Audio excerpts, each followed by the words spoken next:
Welcome back to CIA Declassified. We're stepping into the basement of the human soul. We've talked about spies in trench coats and dolphins with detonators, but today's subject makes those look like child's play.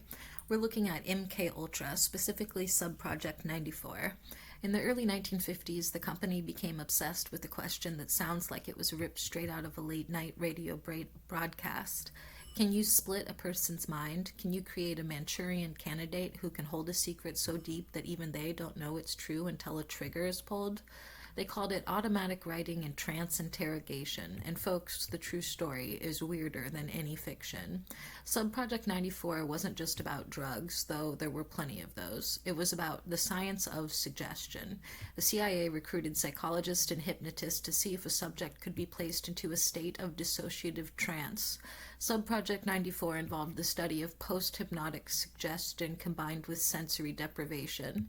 The agency wanted to know if an operative could be interrogated by the enemy, reveal absolutely nothing, but then later, under a specific CIA trigger, hand over a pen and let their hand automatically write out the intelligence while their conscious mind remained completely unaware. In 1953, the CIA's Office of Scientific Intelligence looked at the use of sleep learning, or hypnopedia. They actually experimented on unwitting subjects to see if information could be uploaded into the brain during the REM cycle.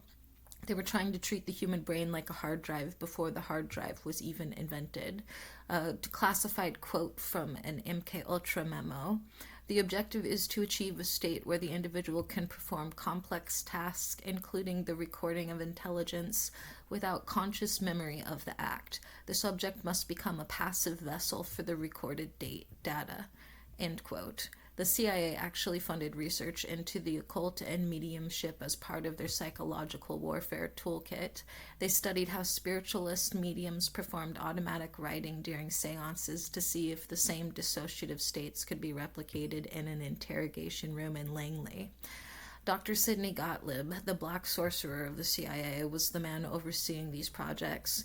Under his direction, Subproject 94 tested the limits of human endurance, often using terminal candidates, people the agency felt wouldn't be missed, to see how far a mind could be pushed before it snapped.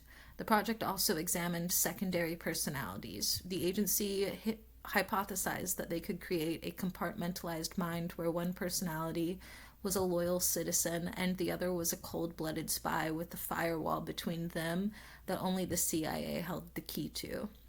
Documents reveal that Subproject 94 investigators were deeply interested in graphology under hypnosis. They recorded sessions where subjects' handwriting changed entirely depending on the suggested persona.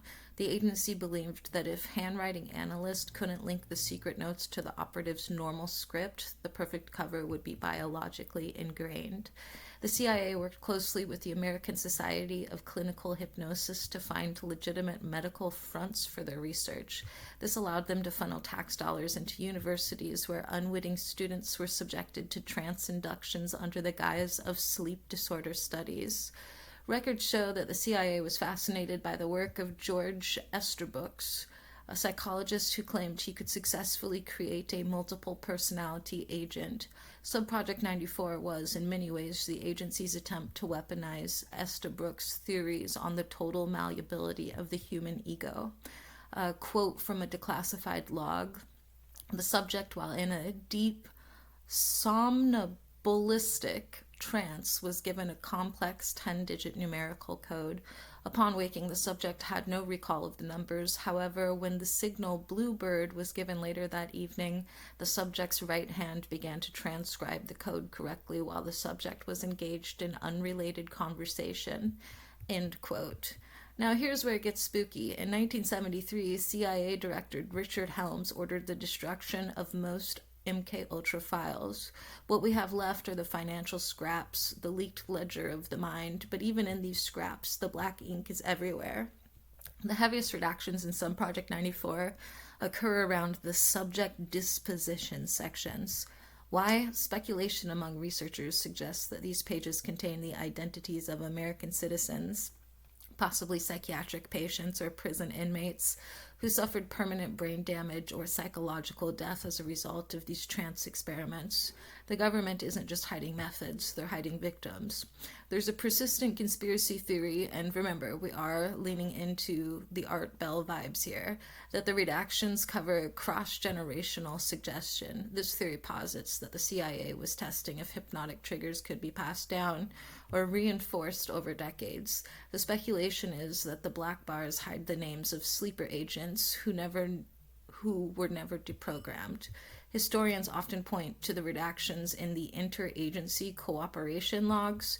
Speculation is that the CIA was working with domestic police departments to test trance interrogation on real suspects in real time. If the public found out the CIA was practicing mind control in local precincts, it would be a constitutional meltdown. Some believe the redacted portions contain the trigger list, the actual words, sounds, or visual patterns developed to induce these trances. The theory is that the agency keeps these secret not just for history, but because the technology of the word still works. There is also speculation that Subproject 94 successfully developed a total amnesia protocol. The redacted files may describe the exact combination of electroshock and chemicals used to wipe a person's memory of a specific event, a technique rumored to have been used on high-profile political figures.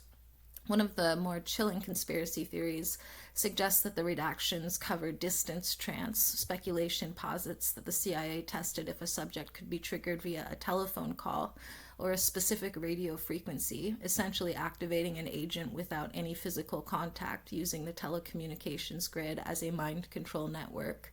There is significant speculation regarding the termination protocols for these experiments. Conspiracy theorists argue that the redacted logs detail how the CIA decommissioned subjects whose minds had been too fragmented to return to society, potentially involving permanent institutionalization under false identities. Some researchers believe the redactions hide a connection between Subproject 94 and the infamous Jonestown Massacre.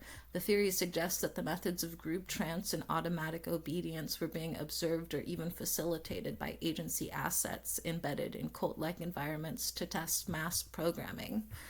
Was it a success? That's the million-dollar question, or in the case of MKUltra, the multi-million-dollar disaster. As a reliable Manchurian candidate program, it was a failure. The human mind proved too chaotic, too prone to leakage.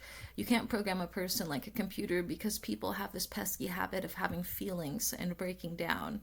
A quote from a Declassified internal review. The results of the trance state interrogations remain inconsistent. Subjects often produce fantasy data rather than intelligence. The barrier between the subconscious and reality is too porous for reliable operational use, end quote. Despite the failures, the project was successful in proving that you could induce long-term amnesia and create deep-seated behavioral changes. They didn't get a perfect spy, but they did learn how to shatter a human personality into 1,000 pieces. The project was deemed successful enough to justify the creation of quick response teams. These were psychologists trained to fly into active war zones to perform battlefield hypnosis on high-value captives. While the long-term programming failed, the short-term extraction of information through trance was considered a viable, albeit brutal, tactical win. A quote from Dr. Sidney Gottlieb. We are dealing with the most complex organ in the known universe. Our failures are not a lack of effort, but a testament to the resilience of the human spirit to resist total subjugation. However, we have found the cracks, end quote. Even though they didn't create a psychic army, Subproject 94 led to some terrifyingly real operational breakthroughs, such as pharmacological hypnosis. The CIA perfected the cocktail approach, using fast-acting barbiturates combined with hypnotics to bypass a subject's critical faculty. The polygraph trance interface. They developed methods to monitor a subject's physiological responses while in a trance, allowing interrogators to see when the subconscious was fighting the suggestion. Subliminal patterning. Research from Subproject 94 fed into the development of high-speed visual messaging. Images flash so fast you don't see them, but your brain records them.